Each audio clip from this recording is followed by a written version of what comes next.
Das Stuhl und ich war so. Big Chinning. Dann hab ich geguckt.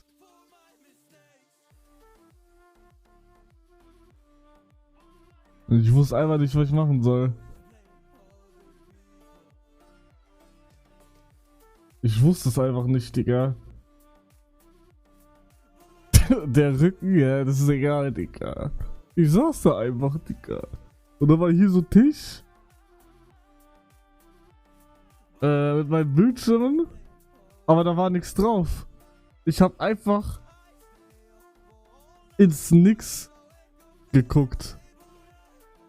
Ins Nix.